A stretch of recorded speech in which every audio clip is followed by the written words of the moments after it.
Sa isang stream na magulo at maingay ang lahat, may isang nilalang na laging labas-pasok sa chat. Bodyguard daw siya, sabi ng buong bayan. Ang pangalan niya ay saging Yans Palayans. Si Yans na tampororot, konting bagay nagtatampo. Bodyguard ng stream, bantay kahit sino.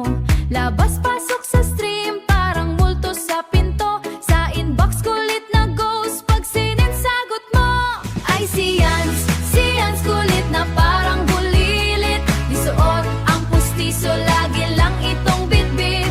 Mahilig sa saging, pati monkey kabarkada. Pag nagselos, bigla ay nakulagot ka na. Ayos yan, si Yans, smart kid na makulit. Hay parang elephant, taas abot langit. Generous palagi, mabait na kapatid. Pero minsan bully, charot lang gage. Singeris daw siya, may call center na boses. Thank you for calling, sabay kanta sa chorus. Half-top topper par, sa dance floor ng chat. Investigator mode, lahat gusto ma-fact. Ay si Yans kulit na parang bulilit. Disuot ang pustiso, lagi lang itong bitbit.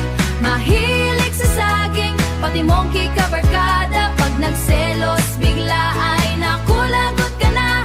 Ayos yan, si Yans, smart kid na makulit. Hay parang elephant, taas abot langit. Generous palagi, mabait na kapatid.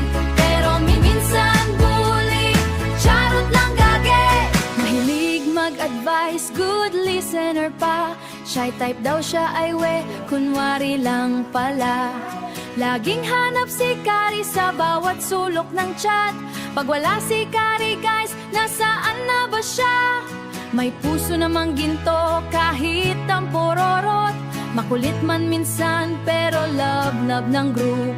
Sa stream siya ang bantay, sa kulitan siya ang hari.